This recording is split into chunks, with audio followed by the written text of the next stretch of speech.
Good morning, everybody. Can I thank the tens of thousands of people that have had themselves tested over the weekend, especially those in southwestern Sydney, where we've seen in particular venues be subject of a number of cases. Overnight, New South Wales had 17 cases. Important to note that 8 of those were in hotel quarantine, so 9 due to local cases, all of them known but for one, which Dr Chant will speak about. So New South Wales, given the circumstances, is holding the line and doing okay, but we are still on high alert. Dr Chant and I said a couple of weeks ago that the next month to 6 weeks would be critical, and we're still halfway through that period, and it's really, really important for us to stay vigilant. There has been a marked improvement in businesses being COVID safe, but we still have more to do. The rules came in on Friday and there has been a marked improvement, but our compliance officers and the police will be ever vigilant to clamp down on any businesses that aren't COVID safe, but also on patrons who are doing the wrong thing. At the end of the day, it's up to all of us to keep getting tested if we have the mildest symptoms. If we're asked to stay home for 14 days, make sure it's 14 days, not 12, not 13, but the full 2 weeks, because this is critical in controlling the spread and making sure New South Wales gets on top of the virus so that we control the virus and the virus doesn't get in control of our state. It's so important for us to keep getting tested with the mildest of symptoms, and of course to make sure that if we're waiting for test results, that all of our immediate household continues to isolate for that full period, especially if you've been to a venue that's been identified, especially if you've been subject to a health request, to make sure you isolate. It's so critical. We're relying on everybody to do the right thing. To this point in time, it stood New South Wales well, but we need that to continue. And of course, during this time, our aim is not just to get on top of the health, but also to keep jobs and employment going in New South Wales. And I'm very grateful that the Treasurer today has announced a number of stamp duty concessions, especially for first home buyers in relation to new homes. Not only will this allow people to get into the market for the first time, it is a buyer's market after all, but also to generate construction and jobs, and that's really, really critical. And we're doing everything we can as a government to find that healthy balance between maintaining the health needs of our public, but also, of course, keeping jobs going, keeping the economy going, and keeping things open as much as possible. And that's what the new restrictions regarding caps on events and caps on the number of patrons came into place. It's what we call risk mitigants, to reduce the risk that if there is someone with a case, that reduces the risk of the spread. And as you see, if you look at the last couple of weeks, there have been family celebrations or condolences, whether it's weddings or funerals or hospitality or indoor events. We know what the highest risks are, and we know that funerals are a terribly emotional time for people, but please, unless it's your immediate household, you cannot have physical contact, whether it's a wedding, a funeral, whether you're out socialising with friends. It is so important for all of us not to let down our guard, because when you let down your guard, the virus can take hold and spread. It's really important for all of us not to let down our guard, as hard as it is, but our lives can stay at this level of freedom and economic stability and continuity if all of us continue to do the right thing, which is so critical. I'll ask Dr Chant now to give a more detailed update on the cases in New South Wales, and then the Treasurer will outline the detail of the stamp duty announcements today. Thank you. So there were 17 new cases in the 24 hours to 8 p.m. on the 26th of July, bringing the state's total to 3,496 cases. 3 cases were linked to the Thai Rock restaurant in Wetherill Park, and they were household contacts of previously confirmed cases. There was 4 cases linked to the funeral cluster at St Brennan's Church. 8 cases were travellers in hotel quarantine, and 2 cases are still under investigation. 1 is linked to the Thai Rock Potts Point, and 1 is a man in his 40s in southwestern Sydney, and in that case we are investigating the source of how he acquired the infection. There are currently 101 COVID cases being treated by New South Wales Health. There are 5 COVID patients in intensive care. One is ventilated. And 90% of the cases being treated by New South Wales Health are in non-acute or out-of-hospital care. In terms of the significant alerts for the community, We've indicated that a staff member at the Thai Rock restaurant at Potts Point has now tested positive for COVID, and this follows a positive test from a person who dined at the restaurant on the 17th of July. So anyone who attended the Thai Rock Potts Point for 2 hours or more between Wednesday the 15th of July and Saturday the 25th of July is being immediately directed to be tested for COVID and to self-isolate for 14 days since they were last there, regardless of symptoms. And anyone who attended the restaurant for less than 2 hours on these dates should monitor for symptoms and immediately isolate and seek testing if symptoms appear. The venue is being closed for cleaning, and as I indicated, investigations into the source of infection are underway.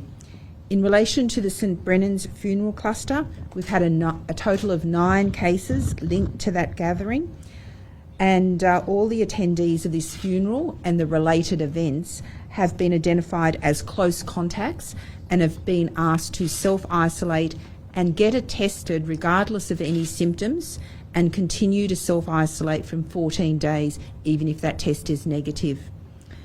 A couple who attended the funeral and yesterday tested positive for COVID also attended 2 restaurants whilst infectious.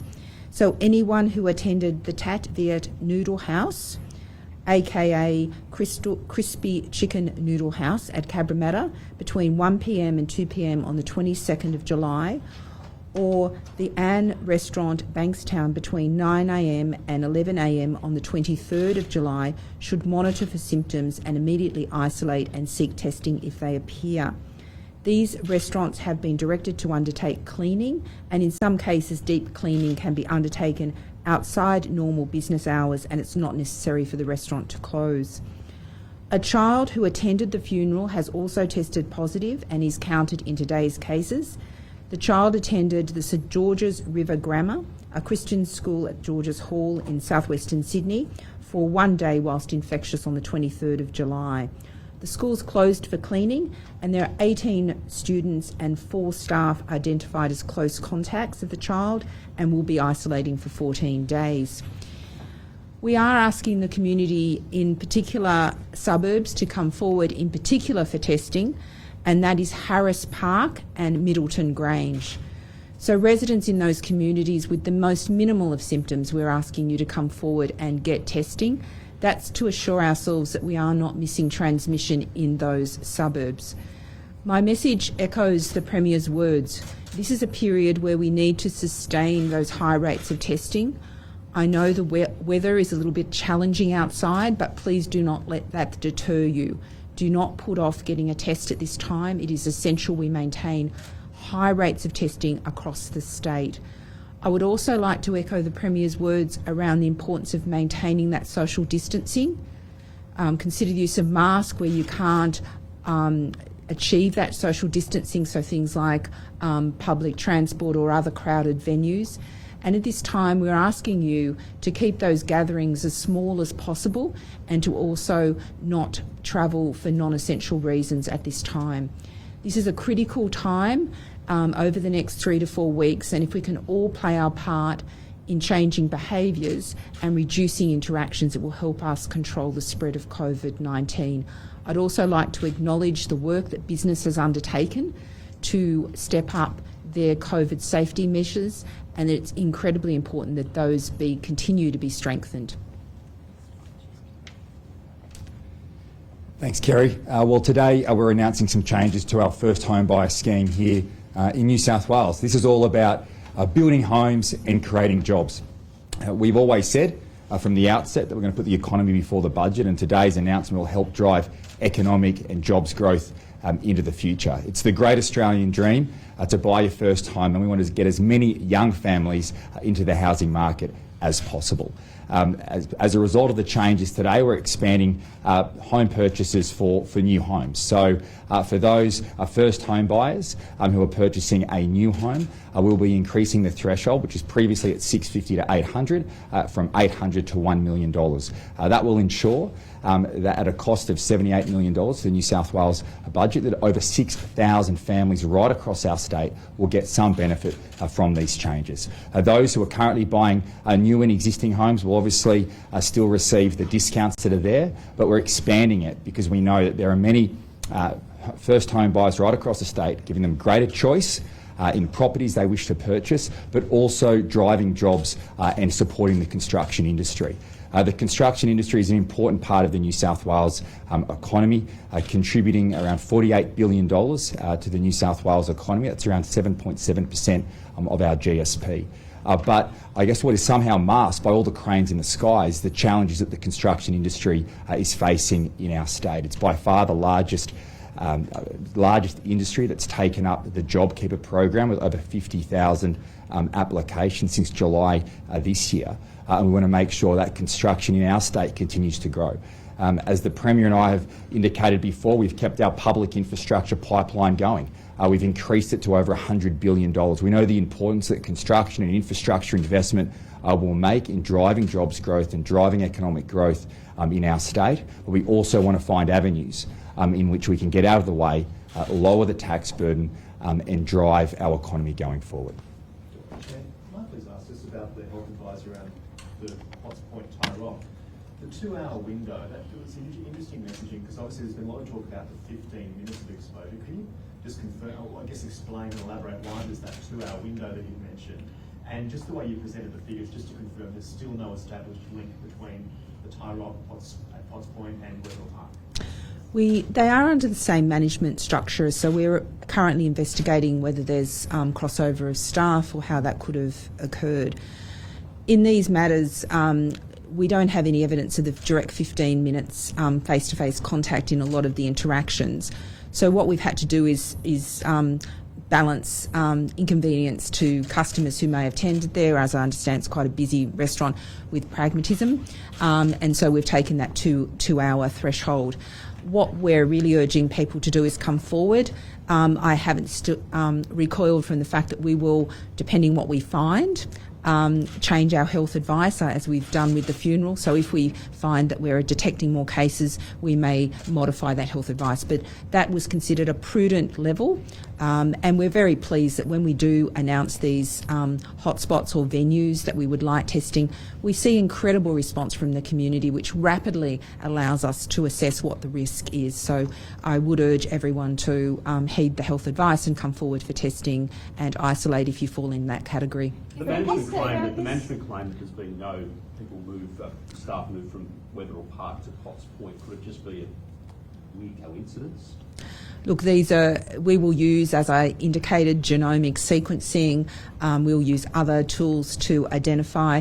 These investigations are at the early phase. It's important we don't speculate, but we are exploring all avenues, and we will update you if we find any firm links. The case was reported last week. There was a customer that had eaten there. Do you think it's come from the customer, or was the staff member already infectious? Again, there are challenges in often finding which way transmission occurred, and it's important we look at the whole picture. So at this point in time, until I've got all the genomics before me, until we've completed our investigation, it's too early to speculate. The case from last week. This is good. The number of cases in that cluster has quickly risen across the week, more than the Crossroads cluster now. Is it a particularly virulent strain, or what would you put the fact down that has spread so quickly? It's important to know that many of the cases that we're reporting today are in people that are household contacts of people, and they're isolating, so that we've broken those chains of transmission. But it does highlight that once a member in a household is infectious and they've had some time within households, that can easily seed that whole household. And I think I've highlighted to you that that's why we're particularly focused on the risks associated with indoor gatherings and your social networks and our greatest risk of COVID transmission. The case that attended the Tie Rock in Potts Point that was diagnosed or announced last week, who is now reported attending the Tie Rock Potts Point. Where did they contract for that? That's still under investigation. There are a couple of other links being explored, but obviously we're wanting to find which way the direction of transmission occurred. So as I said, that's part of the holistic investigation in terms of who could have possibly infected whom or how the virus was transmitted in that setting. I've got to say that our focus now is actually making sure that we've identified the full scope of any transmission events that may have happened. Whilst we are looking at the source acquisition, at the moment we really want people to come forward so we can assure ourselves that we haven't missed any chains of transmission in the community consequence of those cases. Do you think you've cut the chain down in Bateman's Bay? There hasn't been an increase there for a few days. Look, I'm incredibly pleased with the response of the Bateman Bay community. They came out in incredible numbers for testing. It gives me comfort. I'm always a bit more of a cautious person. I just want to wait for a few more days. But the fact that the community responded, the fact that the community have heeded the messages, public health measures, gives me confidence that we can bring that under control. There are 5 people in intensive care now. That seems to be quite a marked increase from last week. What can you tell us about those? I'm not sure that that's a marked increase. We've had generally around 4, been reporting about 3 or 4 people in intensive care. It's pleasing to see that one of the cases is no longer requiring ECMO, which is the more intensive therapy. Clearly, intensive care is an important element of the management, and we have great intensive care capabilities in New South Wales or across Australia. How are you feeling about the case numbers in general? You said, a couple of weeks ago that this was a critical point. We're sort of 2-3 weeks into that. You said we've got another 3-4 weeks to go. Where we are at the moment, what's your assessment of how we're going with the numbers? I'm pleased that to the largest extent the cases are linked to known clusters. This is an anxious time. I think this is a critical time where we need the community to modify their behaviours, re-engage with the public health messaging and come forward for testing. I believe that we're doing a lot of action in southwestern Sydney and Western Sydney to really close down any clusters, but we've got to be aware that we could have transmission chains in other parts of the state that are not being detected at the current time. This virus can cause very mild illness, and that's why everyone's got a part to play. Even with the most minimal symptoms, please come forward, because you may be having minimal disease, but we can see if you transmit it to someone else, you might have more serious disease, and how quickly the disease can spread in chains. And I think the numbers that are reported associated with the clusters give you that sense that if we hadn't identified those cases, we would have continued to see those chains grow, and you can see how over such a short period of time the numbers can escalate quite quickly. How concerned are you about tomorrow's planned protest, even though it's been deemed prohibited? It's likely to go ahead. Are you worried about it? At this point in time, I'm asking all members of the community to adopt COVID-safe measures, and that means around maintaining social distancing, avoiding large gatherings, avoiding crowds, adopting all of those behaviours. So for me, this is a critical point in our response. Premier, the 80 New South Wales health workers that have been granted an exemption to work at Wangaratta Hospital without self-isolating, why was this granted, and can we expect more exemptions for workers in similar situations? There are some GPs in Rutherglen that are now trying to state their case. Look, of course, our conditions on the border are all based on health advice, and of course we had to take a very important critical step in reducing the number of permits we were issuing. 200,000 under the current circumstances was very high, and again we can't be assured that there's no community transmission in regional Victoria, which compromises all of New South Wales. But according to the health advice, if at any stage we find a category of person or a situation which renders us to allow further permits under those circumstances, we will. For us, it's really walking that fine balance of protecting the community against the spread of the virus, but also making sure that we don't make life unnecessarily difficult for people who live in those border communities. And there'll always be people who will argue the balance isn't right one way or the other, but we have to do what's the safest thing for all of our residents in New South Wales. In fact, can I say we've gone over and above to make sure those border communities are taken care of as much as possible. But we also have to weigh that up with the risk posed to the rest of the state. And as Dr. Chant explained today, and as we've been explaining for the last few weeks, it does not take much to have a cluster grow.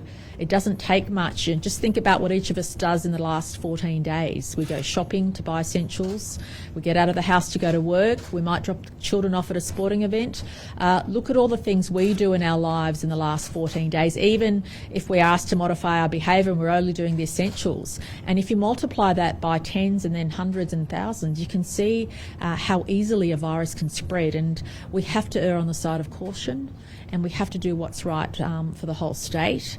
But having said that, can I stress that we've been really tried to be as thoughtful as possible about those border communities and making sure that we capture all the categories of people that need to cross frequently. The Treasurer was looking at this last week, but I'd like your opinion. Seasonal workers such as fruit pickers, the citrus industry, that industry claims they're losing $1 million a day.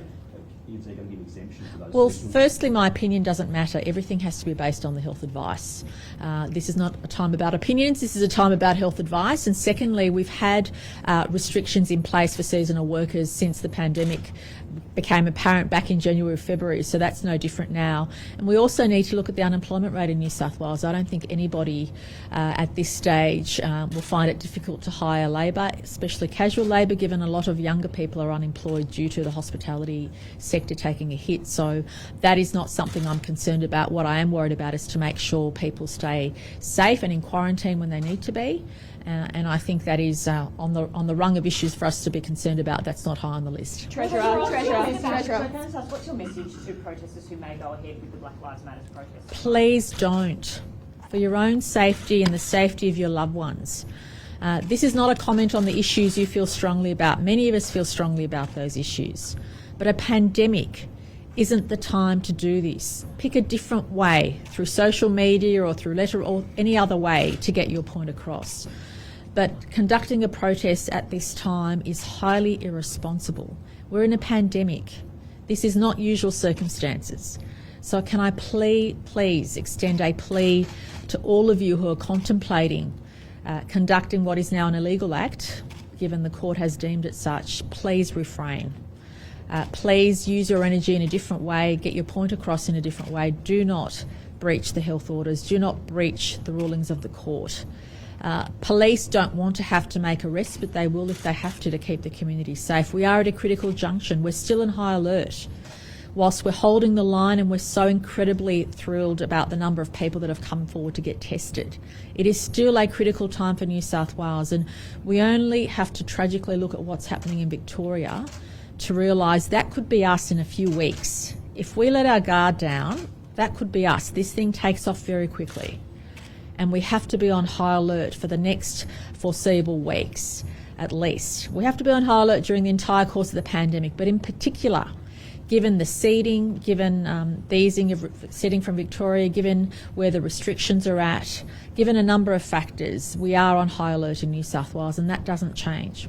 Treasurer, is the workers' compensation scheme in this state broken? Because there are claims tens of thousands of people are being underpaid. I mean, those matters go back some time, and what was actually broken was the workers' compensation scheme under Labor, where we had a scheme that was $4 billion in deficit, premiums are due to rise by 28%, and 10,000 people were about to lose their jobs. That was the scheme that we had in place then. Through iCare, we've transformed the scheme.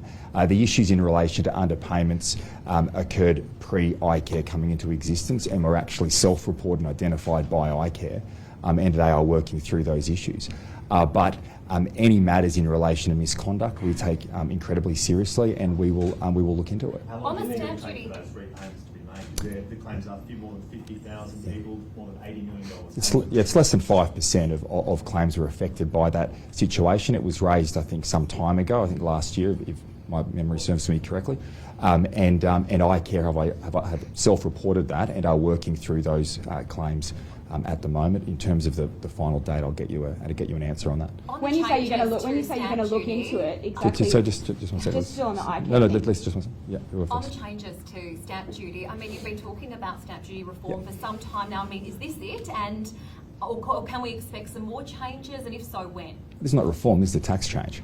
I've always said increasing taxes or decreasing taxes are not reform. What's important is that the state governments work very closely with the federal government. I think part of the changes that we've seen, which we have certainly welcomed at a state level to the National Cabinet and whether it's the Premier and the Prime Minister's Forum as well as the Treasurer's Forum, is that provides a great opportunity. States shouldn't just be passengers on this journey, they need to be driving reform. We've done that with the review that we've recently conducted. That report, the interim draft report that David Thodey chaired, has recently been released, and the government will be looking at those areas to respond. What I'd say to the federal government is that the states play a role and the federal government plays a role. It's very difficult for states to go alone. The tax system is intertwined. And we've been having very constructive discussions with the federal government in driving some of those reforms, and I think it's important. And not just before COVID, but I've said that we have not just an opportunity but an obligation to drive reform out of this, to set up our state and nation for economic growth. And we're all in politics to leave our state and country a better place than we found it. And the current system, particularly with states and territories relying on inefficient taxes to drive their service delivery, impedes economic and productivity growth. And when you look at the unemployment numbers, 6.9%, I think you'll see they're going to get higher over time as we go through this crisis. And states, yes, the health crisis is in front of us, and that's got to be our fundamental responsibility. But let's not forget the fine balance and delicate balance between the economic challenges that are going to come our way as a result of this. How many first home buyers do you anticipate will actually, especially in Sydney, when property prices are what they are? How many people? We get that question. We get that question every single time we reform stamp duty, and the cynics out there say no one will benefit, and every time that has been proven wrong. We have foregone around $500 million in stamp duty as a result of our changes, which we brought back in 2017. I think we've had around 100,000 first home buyers, or close to 100,000 first home buyers, take advantage of our assistance. We would expect, 6,000 home buyers every year will benefit from these changes, and probably 2,500 who wouldn't previously benefit. So some, obviously, within the system will save more. An average saving of around $12,500 and up to $30,000. So, these changes make a real difference. And I remember being with the Premier at that first press conference in 2017, and the questions by many journalists at the time were, well, the Sydney property market is not going to be able to support many of the changes that you've made. Well, I think the people have shown that that's not the case, and there are many properties right across Sydney, Western Sydney, where people have benefited from these changes. These changes aren't about buying your dream home, it's about assisting you buying your first home. Just back on iCare, Yep. You said just then that the government would look into some of the issues that have been raised. What form will that take? Is that a proper official review? Well, I mean, a lot of the issues, Lisa, that were in the Sydney Morning Herald this morning have been raised previously. In relation to the underpayments issue, that was raised some time ago. It was self-reported by iCare, and it predates iCare's existence. But obviously, as a responsible minister, when there are issues of misconduct, I take that very seriously, and we'll look into it if that is deemed appropriate. The other point I'd make... What do you mean we'll look into it? In what way? Well, the issues that were raised in the Sydney Morning Herald have been dealt with. They were self-reported by iCare previously, and they are working through those changes. But like any organisation, if issues arise that I think are of substance that need to be investigated, they will be. The point I'd make in relation to the regulator is this is exactly what we envisaged when we set up iCare. Previously, you had a system in place which was brought in by the previous Labor government, where the service delivery and the regulator were in the same organisation. By separating the regulator from the service provider, you provide greater scrutiny. And that's exactly what this should be about. I expect the highest standards, particularly when it comes to workers' compensation. These are, some of the most vulnerable people in our society who we should be supporting, and we have done that, and that's why we set up the system that we've created. But how do those high standards are being met then? I always want the best standards, and if there are issues that the regulator raises over the course then I will make sure changes are made. This is not a set and forget situation. I'm very happy with the fact that, with a lot of the change we've made, particularly around dust diseases, providing extra support for workers from the change we had to make originally back in 2011 or 2012 when the first tranche of changes came in, that we have the scheme on a financially viable footing. You can't help people if you don't have a scheme that is financially viable. That's what we faced before. It's okay for Labor to be sitting there and saying, oh, well, you should be providing all the support. But when you're running a system that was almost insolvent, you can't provide support for anybody. So it's about getting the balance right, having the highest standards. That's what I expect from every single area that's under my responsibility in the New South Wales government. And obviously, I'll be watching Four Corners tonight, Lisa. I read the reports in the Sydney Morning Herald today. A lot of those, as I say, they are matters that are not new. There are matters that have been, I believe, resolved or on track to being resolved. The regulators refer the organisation to ICAC. Yep. Shouldn't you be taking steps now to just reassure yourself that this organisation is worthy of your confidence? Yeah, well, once again, the issue you're raising there was a matter that was referred to ICAC in relation to a contract, and ICAC found no wrongdoing in that circumstance. So once again, look, Lisa, with anything, if information comes across my desk that concerns me, and obviously with a lot of agencies, you raise issues all the time with your departments about things that you think should be improved, and if matters come to light or there's misconduct that we're advised on. Why are you waiting for these matters to come across your desk rather than, there's obviously something that's going wrong here? Why wouldn't you commission a review? We don't. We regularly. I mean, I don't have to, run management of the public service and the bureaucracy through the media. When I believe there are issues in departments or things that can be improved and standards that can be raised or service delivery that can be better or improved, we do that all the time. So I welcome the general reviews that we have into workers' compensation. We have an upper house committee that regularly reviews the workers' compensation system. I believe that's important. We could have that could have changed over time, but we've kept that in place. I think the regulator through CIRA plays a very important role in raising issues and concerns that they have with the service provider. It's exactly why we set it up in the first place. Governments shouldn't be scared of being faced with criticism in relation to service delivery. You wouldn't have any criticism before because you had your regulator hand in glove with the service delivery provider. That wasn't appropriate. We deemed that to be inappropriate. I wanted greater scrutiny over the workers' compensation scheme. So any issues that CIRA raises as a result of problems they encounter or feedback they receive from businesses in relation to premiums and calculations, or with respect to those who are injured at work, if there are concerns about return to work rates, if there are concerns about care and support that they should be receiving, then I'm happy to get that feedback and act accordingly. Last questions, please. You say that the states can't do it alone when it comes to GST reform. The federal coalition... Well, the federal government, right. So the federal government needs to be involved in changes to the GST. Yeah. Members of that federal government are in the fin today saying that you're flying kites and you need to walk the talk when it comes to tax reform. Are you prepared to lead the charge on this? And if so, when are you going to provide a response to the voter review? And do you think that the GST should increase or broaden to scrap other taxes? There's a lot of questions in there, James, but what I'll say is that we have been leading the charge. Since Federation, it's generally been the federal government that leads tax reform. We've just released a year-long report into the tax system, and a lot of that came out of the reviews that the Productivity Commission had done at a federal and state level, but more predominantly at a federal level, where a lot of the inefficient taxes that they raised were impeding economic and productivity growth, lay wholly within state jurisdictions. But if down to some of the challenge we've seen in the past with Canberra is the Canberra bubble. I mean, in Canberra they make up. I guess in Canberra they come up with more prime ministers than they come up with policy ideas. And if we were actually fair dinkum about making change, we'd be working together. I've had very constructive discussions with the federal treasurer, and will continue to do so. I don't call flying a kite instilling a 12-month review with an eminent panel that's come up with some ideas which should drive our economy both at a state level and national level going forward. I think that's constructive, and that's what the states should be doing. As I've said in the past, We shouldn't just simply be passengers when it comes to tax reform. We should be driving it. We have as much obligation to do as the federal government has done. That draft report has been out, and we're considering our response to it.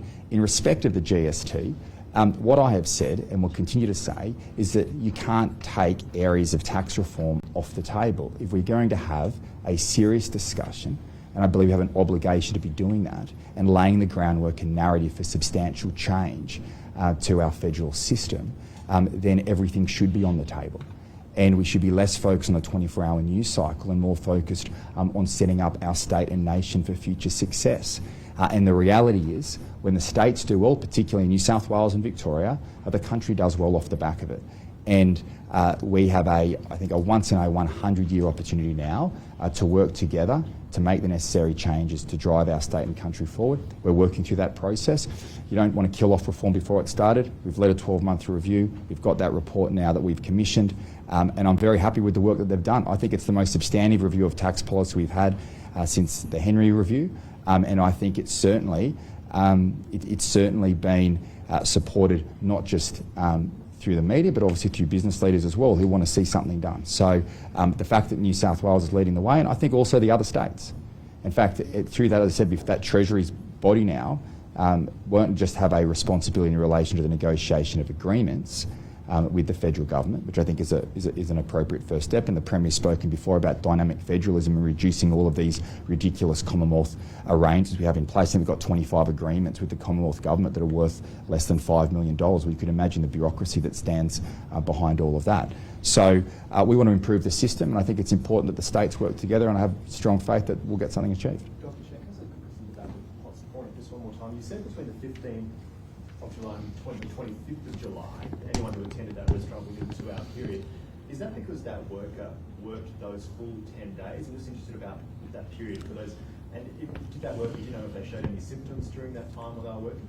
There's probably a couple of things at play. We know that there was a diner who was there on a particular day, and it will be related to some public health information we have about potential timing or uncertainty about timing of infection. But clearly the 15th's been chosen because we think that there may have been an infection risk at that premises for that period of time. Thank you, everybody. Thanks, everyone.